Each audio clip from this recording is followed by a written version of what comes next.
Well, I absolutely love to say I told you so, and that seems to be the case for the start of this video. Yesterday, I made an assumption in yesterday's video that Justin Trudeau was going to Tofino since it was announced that him and his family, including his ex-wife Sophie, were heading on a family trip, because even though they're freshly divorced and in the spotlight of not only Canada but what seems to be the entire world, it's absolutely still appropriate to go on vacation with your ex-wife if the marriage was never real to begin with. But nonetheless, turns out they are actually going to Tofino. So we're going to take a look at that. We're going to take a look at a bunch of other trips that Justin Trudeau has done, the controversies that are coming with this trip, previous trips, and then we're going to get into some Pierre Poilievre stuff and the Conservatives versus the Liberals. Welcome back to another video, everybody. As you can see, I'm still not in my studio, still on the road, making it work. Before we get into it, I want to encourage you to give a like and subscribe if you haven't already. We're on route to hitting 1% of Canada's entire population. Canada just recently passed 40 million people, and actually one of today's stories is about that and the amount of immigration that, or the actual number of immigrants that Canada wants to allow in every single year. So it's going to get pretty good. I encourage you to stick around for the entire video. And well, without further ado, let's get into it. But before we get into it, I do want to tell you about this channel here. If you don't have time to watch these full videos, because they get pretty long, 15 to 20 minutes, I do have a clips channel. The link for that is down in the description. All of basically these videos, they're the clips and news stories here that I'm covering, get put onto this channel. So it's a great way to save time if you don't have access to that. And I mean, why not support an additional channel? We're up against mainstream media, Trudeau's personal algorithm, Bill C-11, Bill C-18. So we're fighting a bunch of good things. So I'd really appreciate your support with that channel. And now let's get into this video. So we've got a news article from Politico about Trudeau's bad trips, considering that, well, CTV has announced that Prime Minister Trudeau has actually arrived today in Tofino. Let's take a look here. Reading for Ottawa's Playbook, let's get into it. It's vacation season in Ottawa, which means we're talking about the Prime Minister's own choices. Ontario's Auditor General blasts Doug Ford's Green Belt land swap deal. Canada's political circles mourn the death of Hugh Segal. It's that time again. Justin Trudeau's vacation turns into a thing. It always turns into a thing. Trudeau doesn't do anything without turning into a thing, because he's a very controversial and, if I might actually say, a bit of a stupid individual. On his first Christmas vacay as head of government, Trudeau got the TMZ treatment when the family visited Paradise Beach Resort in St. Kitts and Nevis.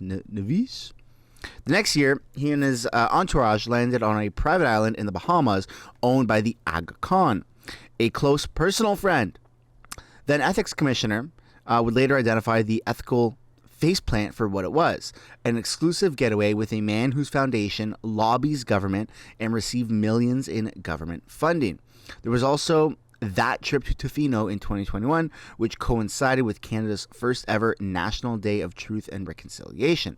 Trudeau had been invited to spend the day at that place, the community where near Kamloops, where it's thought the remains of more than 200 children who died at residential schools were buried. Trudeau's airplane flew over that place en route to Vancouver Island. So Trudeau just always finds ways to escape reality of not only his job, but the political spectrum. And so we kind of have to ask ourselves, what is Trudeau escaping right now? Why is he going to Tofino right now? Why is he going with his family? Like, they're going through a divorce, a separation.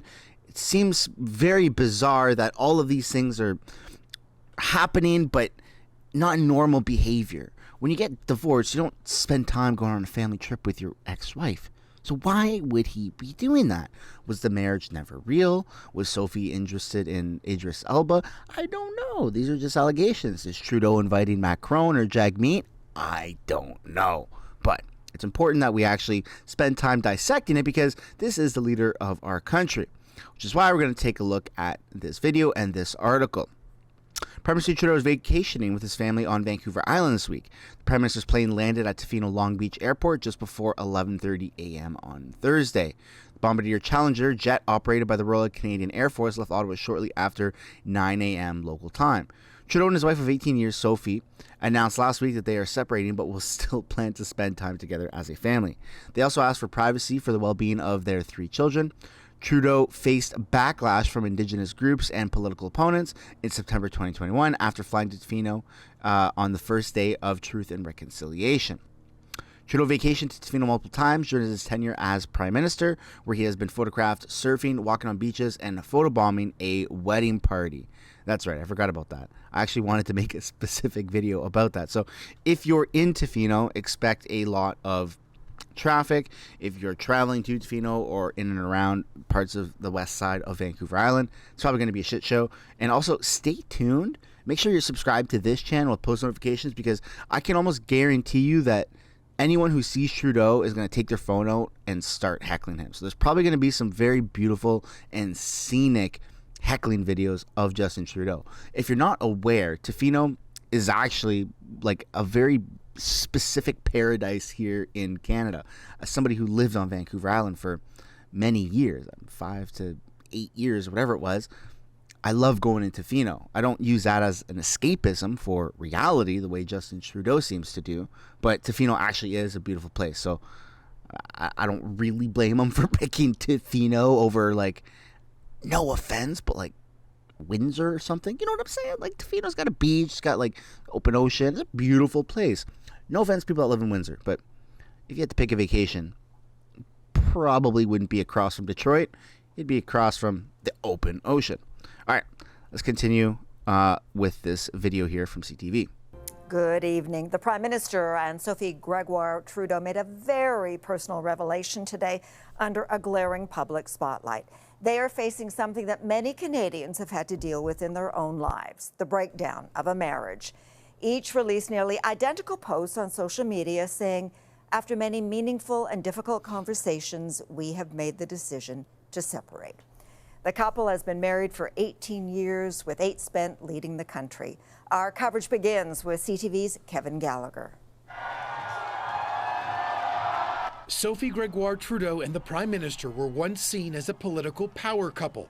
Now they'll no longer represent Canada as a couple after they signed a legal separation agreement. According to the Prime Minister's office, they're focused on raising their kids in a safe, loving, and collaborative environment. Sophie has been a very effective political asset.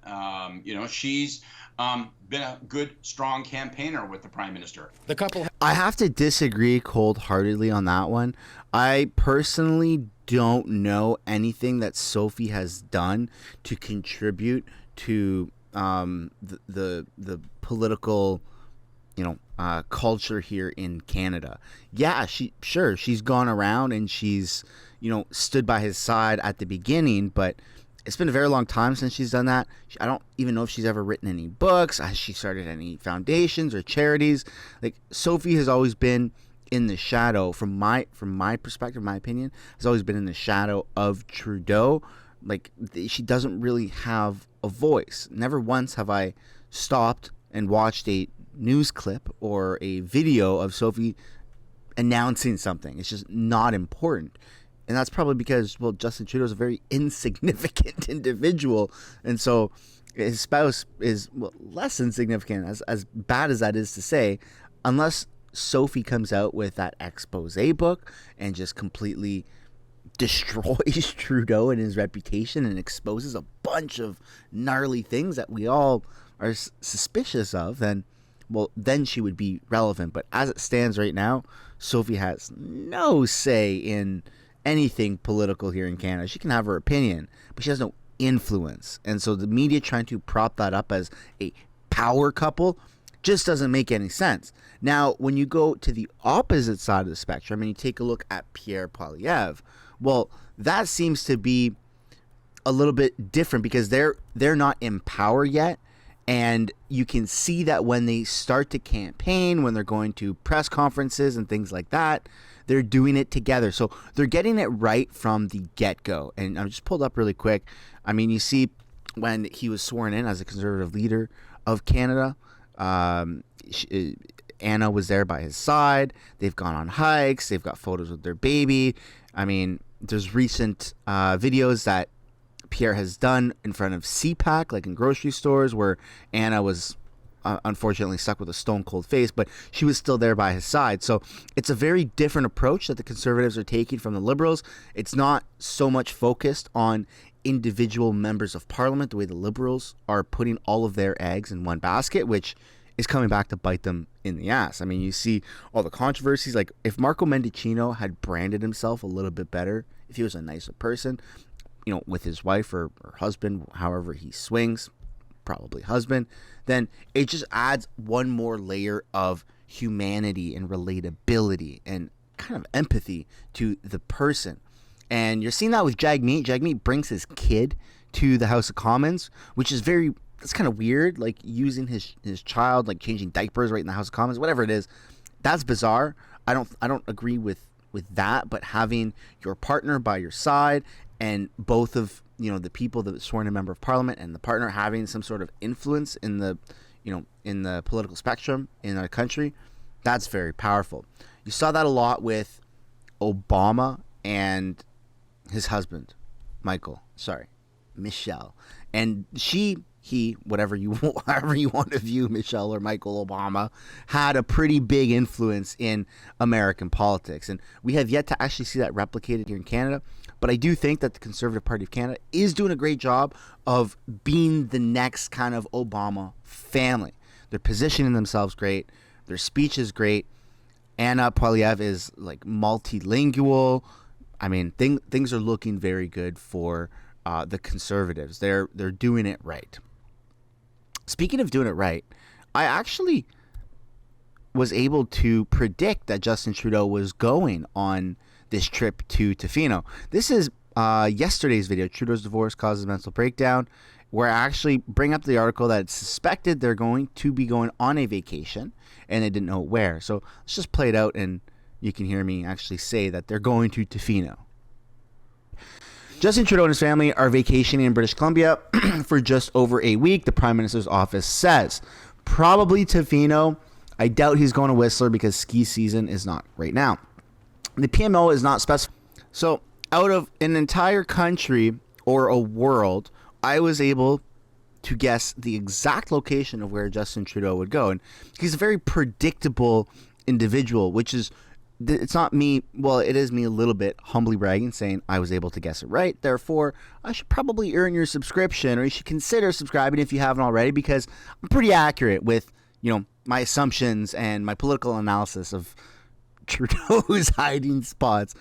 But the reason why it's important to be able to pinpoint where or how someone's going to act is predictability. It shows a pattern. And you're going to see a lot of rebranding because it's a pattern of Liberals. They go through controversies, they rebrand, and they don't mention anything, and they have the media obey their policies of not mentioning any controversies. So you're going to see a bit of a media blackout, is my prediction, once September, October roll around and they get back into the House of Commons. And it's going to be up to the Conservatives to add a lot of pressure, as well as you, the viewers, to add a lot of social pressure to the Liberals and to the Prime Minister Justin Trudeau to keep all of these controversies relevant. It's predictable behavior. Controversies, vacation, media blackout. It's rinse and repeat for 8+ years. It's the Liberal tactics. So just something to keep in mind, everybody, that it's, you know, it's important to share videos like this. It's important to be active on X or Twitter, whatever you want to call it, and keep the conversations going. When something is trending and it gets millions and millions of views, it becomes a big thing, and it's almost unavoidable for the people or person it's affecting. So liking, sharing videos, engaging on Facebook videos, whatever it is, you're doing a great job. I know it's silly to say, hey, you like this video and you're making a difference, but you kind of are. We really are making a difference to some capacity. It could be a small difference, but in the grand scheme of things, we're finding a bit of a chink in the armor. So that's great. Let's finish the rest of this video here. Has 3 children, ages 15, 14, and 9. And according to a source close to the situation, Gregoire Trudeau will still be seen regularly at Rideau Cottage, though she will move to a private residence at her own expense. Sophie, what are you wearing tonight? We all want to know. Oh my God, thank you so much for asking. Their playful personalities captured the attention of international media. with the New York Times comparing them to the Kennedys, dubbing them Canada's Camelot, an image they embraced posing for Vogue magazine. Their fashion-forward style landed them praise and criticism from Indian media when they wore traditional clothes on a visit there. Sophie Gregoire was already a well-known television host in Quebec before dating Trudeau. The couple married in Montreal 3 years before Justin's jump into politics. She was by his side when he became Prime Minister and spoke of their close connection during an interview with CTV News. My husband and I share such identical core values as human beings that they are kind of like the under-speech, I would say, of everything that we talk about. On the couple's end, the core values would be basically getting as much personal money out of a position of power as possible, screwing over as many Canadians as possible, and trying to get away with it, burying controversies. It's not working, guys. People are seeing through the act and they're fed up. Let's take a look at this video here. We're going to probably wrap up this video of Pierre Poilievre just completely ripping into Justin Trudeau's carbon tax and, exposing it for what it is. It's a tax scam. This has nothing to do with saving the environment. Let's take a look at this video.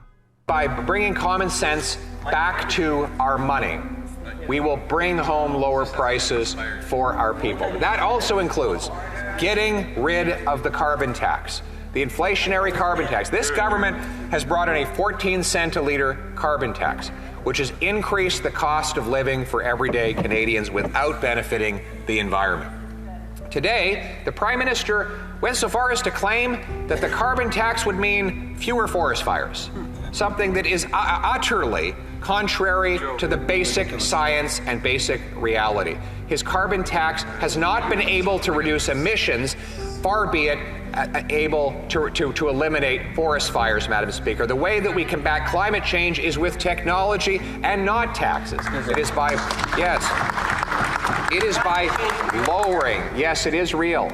But your policies to respond to it are not real. The policies to respond to it by this government are designed to raise money for the politicians to spend, not to protect the planet. Our approach will be to deploy technology, not taxes. Technology and not taxes. The member asked for an example of a technology that could defeat climate change. Well, there's one that the government killed, and that is the tidal power that the private sector was trying to build in Nova Scotia. That's right. A tidal power system that would allow the forces of the ocean to turn propellers and generate electricity, which could be beamed to the shores and put into the electrical grid without a single ton of emissions going into the atmosphere.